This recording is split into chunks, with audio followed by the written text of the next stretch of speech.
bursts here too. But into the afternoon, west of Scotland should brighten up, although we'll still have that zone of thicker cloud far north of Scotland, stretching down through northern western England and Wales into the afternoon with those outbreaks of rain and temperatures similar to today. Some northern and western areas, so be prepared. Northern Ireland should be dry by this stage, and across parts of central eastern England it should be dry and fairly clear too. Temperatures. Some incredible pictures to show you right now. This is live footage coming into us of a volcano that is erupting right now in Hawaii. Yeah, this is Kilauea. It's one of the world's most active volcanoes and has been erupting periodically since last December. And according to the Hawaiian Volcano Observatory, it's likely to enter what's known as a high fountaining phase soon. And our volcano expert, Ben Thompson, sitting next to me, has been researching what that actually means. Well, I wondered what high fountaining actually classed as. So what we're looking at right now, I am told, is called minor spattering. This is quite low level.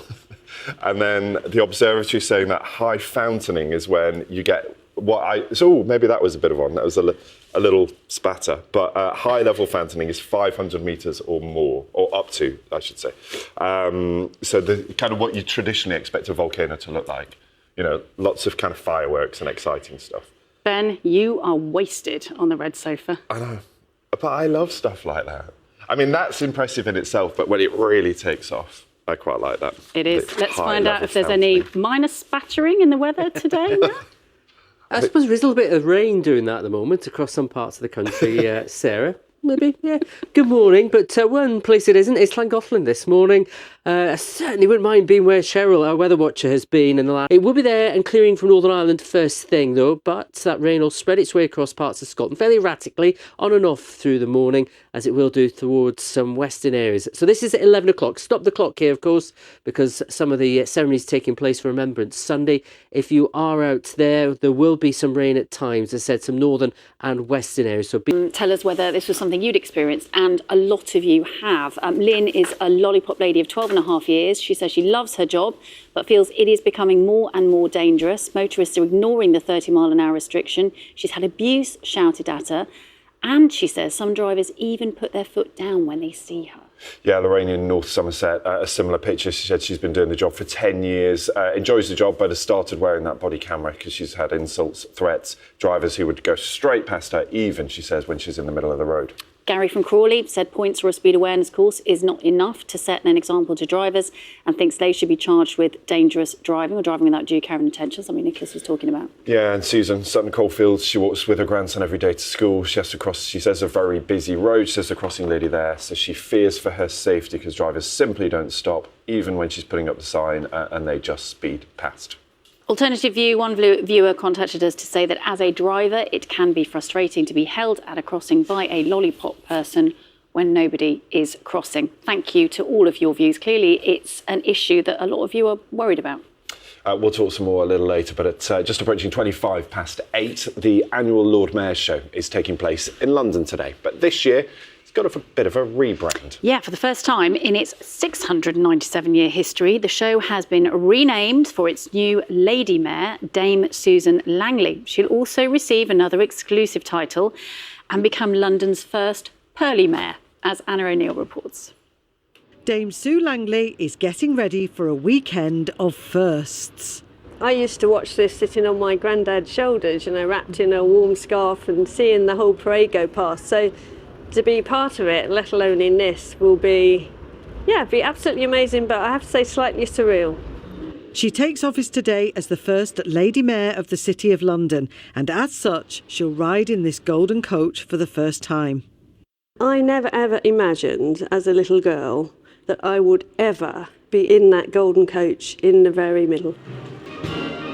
The role of the Lady Mayor is the ambassador for financial and professional services in the square mile. But I think the word square mile, to me, square is slightly old-fashioned, and it's not, and I'm not. The city is innovative. So if I had one aim, I'd like over the next year to unsquare the square mile. Vanessa! But there's another wish she had as a child growing up in East London that's about to come true. Oh my goodness. I cannot wait to make you the first pearly Lady Mayor of the City of London. They were so shiny. I so wanted to be a pearly queen. And my gran, not only a prolific knitter, used to make was a peacemaker, made clothes, and she made me a waistcoat covered in pearly buttons.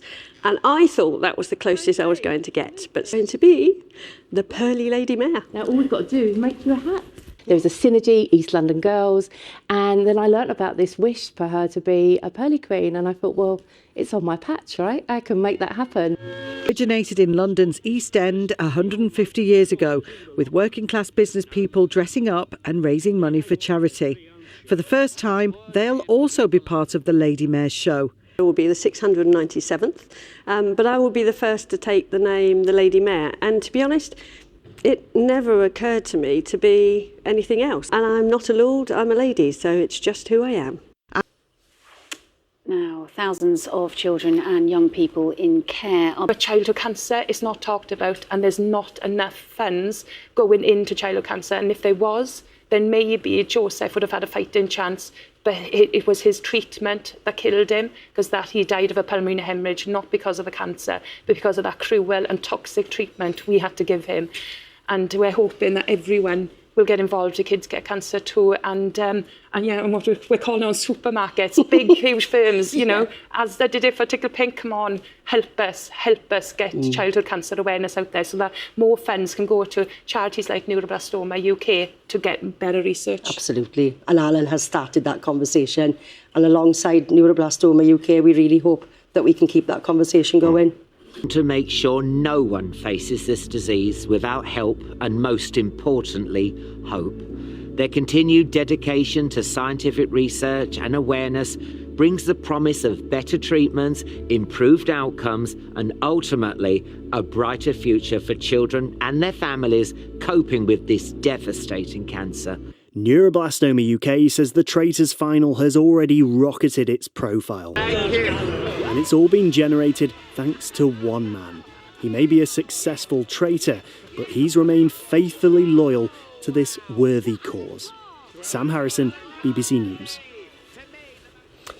Some incredible pictures to show you right now. This is live footage coming into us of a volcano that is erupting right now in Hawaii. Yeah, this is Kilauea. It's one of the world's most active volcanoes and has been erupting periodically since last December. And according to the Hawaiian Volcano Observatory, it's likely to enter what's known as a high fountaining phase soon. And our volcano expert, Ben Thompson, sitting next to me, has been researching what that actually means. Well, I wondered what high fountaining actually classed as. So what we're looking at right now, I am told, is called minor spattering. This is quite low level. And then the observatory saying that high fountaining is when you get maybe that was a bit of one. That was a little spatter. But high level fountaining is 500 meters or more, or up to, I should say. So the kind of what you traditionally expect a volcano to look like. You know, lots of kind of fireworks and exciting stuff.